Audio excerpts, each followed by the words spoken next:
Hello and welcome to Business on the Wire.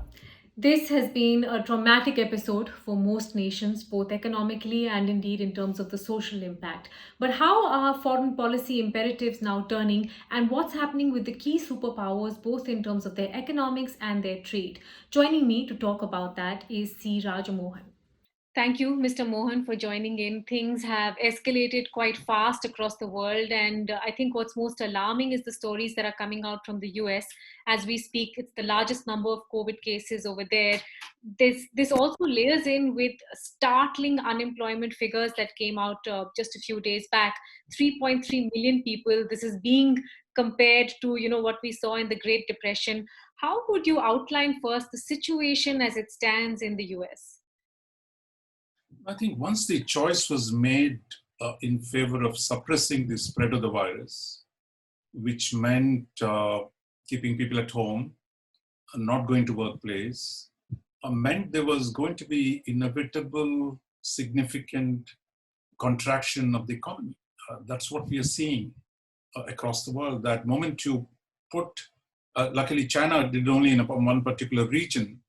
Now, the US doing it on such a large area, which is one of the world's premier economy, once you lock down, the contraction is going to be severe and sudden, which is what we are seeing. According to some estimates, next quarter you could see almost 25%, 30% reduction in the GDP, if not more. So I think we are in a very unique situation where, almost like a war, where you bring down the economic activity so dramatically in such a short period of time. And that's what everyone is scrambling to cope with. Mm. As you said quite correctly, it's a warlike situation, and never before have politics, foreign policy, and economics sat so close to each other and been so perilously important for each other. From a foreign policy, perspective, what do you think the US has got out of this entire stretch, and how do you think they're going to come out of this tunnel? More than the US alone, I mean, I think there is a history of pandemics, which is in China, at least in ancient China, when there was a big pandemic, it was generally seen as a portent for the end of the dynasty. It was seen as a superstition, of course. Today we think it is as a superstition.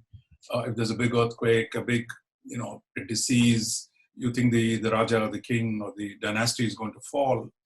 But it's not as much of a superstition as it sounds, because when you have an epidemic which kills thousands of people, like in the old days, when there were no vaccines, there was no cure, and the economic activity goes into a tailspin, the internal political structure and its stability begins to unravel, which is what has happened before, where many dynasties had to fall because of a dramatic act of God, if you will, or a fury of nature that visitates on a society or a country.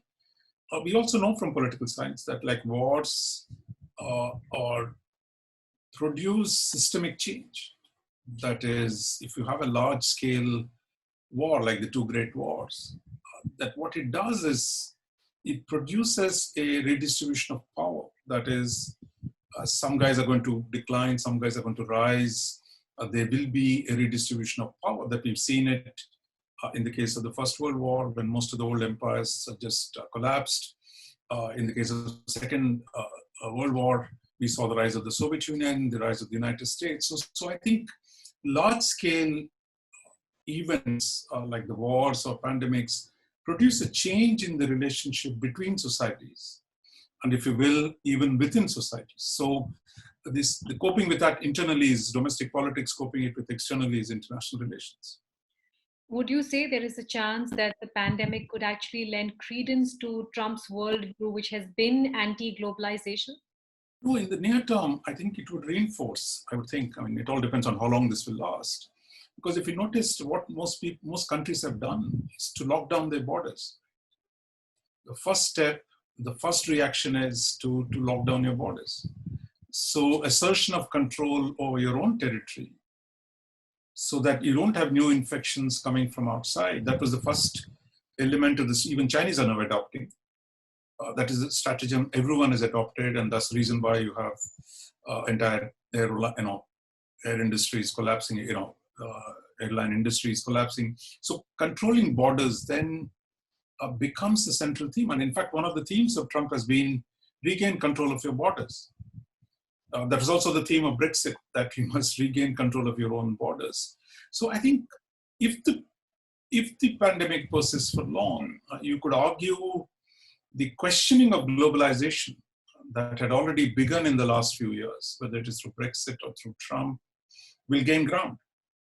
Because this idea of hyperconnectivity, open borders, free trade, economic globalization, all of these, we had taken them for granted as irreversible. What we've seen happen in the last few years under Trump, under Brexit, and now more deeply with COVID, is the fact that hyperconnectivity is not necessarily a good thing, and that hyperconnectivity is also the reason why the disease spread so quickly into far-off corners of the world. So therefore, people are going to question hyperconnectivity.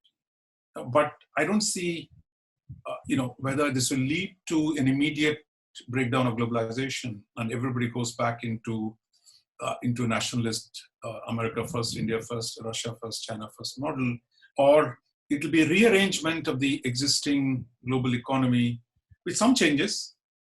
But the story is really how significant this rearrangement and how deep are those changes.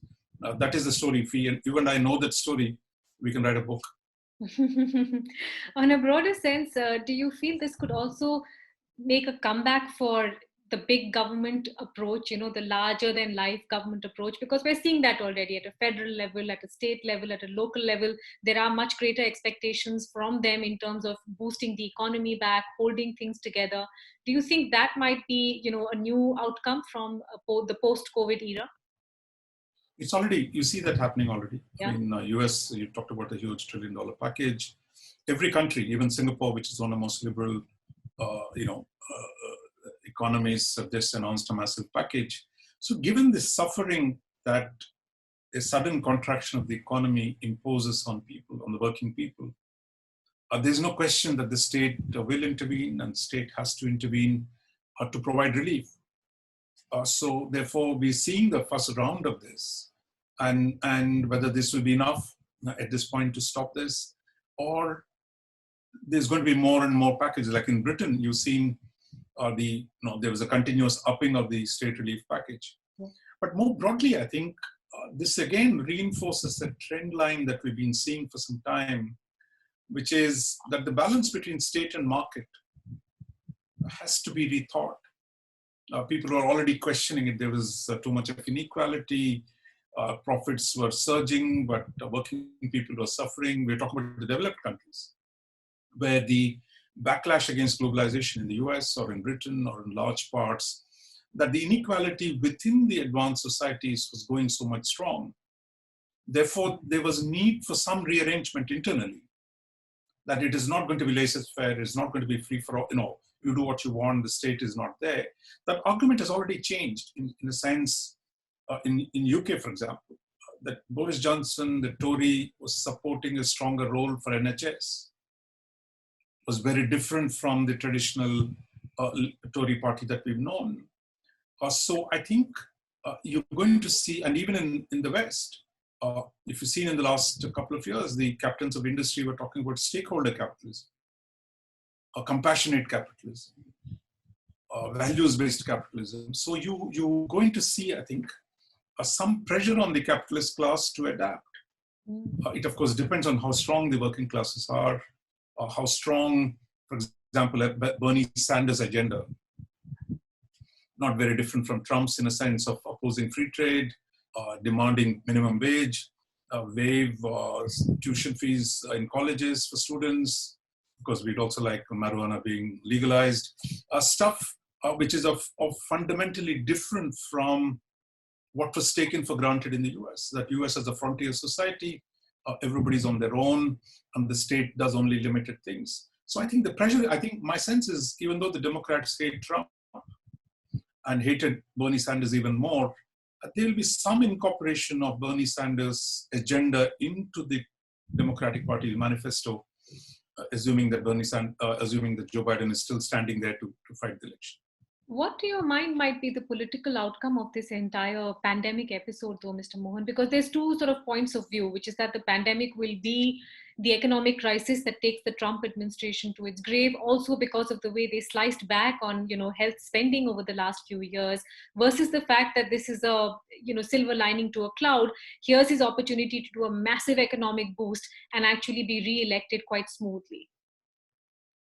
Look, I think people have underestimated Trump. I mean, that's all you can say at this point. They say, 3 weeks ago he was coasting to victory. Everything was going swimmingly well for him. But now everything is looking very different. So who knows how things are going to look 2 months down the road, because the elections are still 7 months away. So I would say 7 months is a long time, so we would not speculate at this point. But the point is, whether it's UK, whether it's US, or in the developed world as a whole, the need to address inequality, the need to control the capitalists, and to see that the state is doing something for the middle class, those pressures are real. And I think I see the crisis will only intensify that. But of course, it'll all depend on how long the crisis is going to last. I want to swivel for a second to the other protagonist in this entire tale, which is China, or rather the key protagonist, Mr. Mohan. Estimates in terms of global economic losses are, of course, at $2 trillion. But there is also one point of view, which is that China, this has been almost China's Chernobyl moment. Would you go with that, or do you think that's overstating the situation? No, 3 weeks ago, it looked like it was a Chernobyl moment, right? Now the Chinese have turned around the situation. Now they talk almost triumphantly that this is, they've come back and now they're the savior of the world. So the Satan is also the redeemer in that sense. So they think now they're in a position to save the world. So it's a triumph for Xi Jinping. The great leader has delivered. So this is really a moment of great triumph for the leader and the party state. Now, I think just because we don't see the politics on the surface doesn't mean there are no politics in China. China has deep politics, and it will be shocking that everybody in this large party agrees with everything that has been done to get the crisis under control. Thousands of people have died, right? So I think it is still how this plays out would depend on assuming the US pushes back, assuming that the US recovers quickly and now says, look, we got to take on the Chinese even more. That's one scenario. In which case, a contracted economy, you saw the statement from Europe, the European Union 2 days ago saying, we're going to compete with China for influence in the world. So it's not clear how this plays out. And I think the key is, if you assume we're going to go back to status quo ante, then the Chinese are on a great track. You're just going to return to an inevitable, ineluctable Chinese rise and dominance of the world. But then the world is too messy at this point. So if I were Xi Jinping, then I would be careful. I mean, I don't think he's going to, he needs to consolidate. He had seen a severe threat emerge to his career. And the next year, the party is going to celebrate the 100th anniversary. So for him, there's a very difficult moment. I mean, that if he doesn't steer the ship over the next few months, and if the global economic crisis strips up China, then he's also in trouble. So I think, but it's a good thing to assume there are politics in China and that they remain volatile and that we need to watch out. Dissent has, of course, in the past been clamped down in China, Mr. Mohan. But just to no, I'm not talking about the dissent. I'm not talking about the dissent from people like us. It's really less consequential. It is dissent within the ruling elite. Yeah. All revolutions mostly come from fractures within the ruling elite and not from mass revolts. They're going to storming the gates. It does happen once in a while, but it is really the fracture that when somebody is storming the gate, it breaks up the elite in terms of how do you deal with the crisis? What is the best means of dealing with it? So it is the divisions within the ruling elite that produce regime change rather than just a mass public revolt, or forget the intellectuals in this business. Yes, no, of course, I understand what you're saying. And the point I was making was that they have in the past trampled over any, public dissent as well. But what do you think the economic ramifications of this might be for them themselves? It is clear already that they have been through a bit of an economic hellhole. How hard do you think it's going to hit them, and is it going to make lasting damage to the China and the Chinese economy that we know? Look, I think nobody knows at this stage. I mean, I think last few days there's speculation that look, China's the Chinese growth is like a V curve. It has fallen very steeply in the last 3 months. It's going to rise very rapidly. They'll go back to probably even higher than a 6% growth rate. And the China is there, and the rest of the world is struggling. The democracies are struggling to get their home in order. That's one scenario. The other is the contraction will endure. China is so export dependent on the rest of the world. If the rest of the world doesn't do well, then it has a problem. It can't merely survive on its own market. We've also seen President Xi Jinping at the G20 meeting. Unlike many other countries, Xi Jinping keeps talking about reform. We are going to do more reform. We want more foreign capital. We want to engage the world. But China's future was locked in with the rest of the world. Therefore, if the rest of the world falling down and China rising, both can't happen. That one depends on the other. And then if everyone is rising too, then you can have other contradictions. But at this point, China would be eager to restore. They would be betting on Joe Biden, hoping, as Trump calls him, the China Biden. If China Biden wins, Beijing will be happy, probably. They think, okay, guys, now we're going back. New York Times, CNN, everyone is happy if Trump loses. We go back to restoration. The happy Obama days are here again with a retread from the Obama administration. And all those guys looking for jobs will all get back in. So happy days here are again. I mean, that's China's hope at this point. Maybe that'll come true. But we are in an uncertain moment. Does the pandemic have the capacity to actually upend global superpowers, Mr. Mohan? I mean, can you imagine a world where we emerge through this and there are new superpowers or new centers of power that arrange themselves? No, as we discussed earlier, I mean, that's what happened in the First World War. Saw the collapse of Britain as a great power. We saw the rise of Germany again in the interwar period. The emergence of the Soviet Union after the Second World War, the emergence of the American hegemony over the world after the two world wars. So that is a continuous process. Change is inevitable. I mean, I think if anyone thinks the current status quo is God-given or will not change, is wrong. The question is, how does it change? How soon? And pandemics, wars are forces that accelerate history, produce a redistribution of power, and generate a new hierarchy. So if this lasts for more than a year, I'm sure there will be significant change in the way the world is going to look. Which brings me to what's happening in India currently, Mr. Mohan, where there are 2 points of view. One, that India is escalating into a bigger crisis, and second, that India actually doesn't do such a great job with a day-to-day functioning, but when faced with this kind of crisis, it does seem to get a relief measurement or a relief plan well in place. How do you think the world is looking at what India is doing and how it's dealing with COVID right now? No, I would say, what I said, the two schools of thought. One is optimist, one is pessimist. Optimists say, look, India somehow will muddle through and find its own way. And the pessimist will say, look, things are going to get worse. But I would say, given where the economy was before the election, before the crisis, so the challenges are going to deepen further. In that now, if you're going to lock down for 3 weeks and probably more, the state intervention and the state will have to do a lot more. So therefore, the pressure on states' finances is going to dramatically grow. While there has been a hesitation, I mean, experts will disagree that whether India has done the necessary reforms in the last 6 years and the previous 10 years under the UPA. So therefore, I think in the short term, there will be difficulties, I would presume. I'm not talking about how much of damage the crisis is going to do to social fabric, but economically, the cost is going to be enormous. And the state will have to bear a large part of the burden, whether it has the capacity to do bold things. What Indian state has done in the case of foreign policy or social policy, if you will, that they've not demonstrated that in economic policy. Yeah.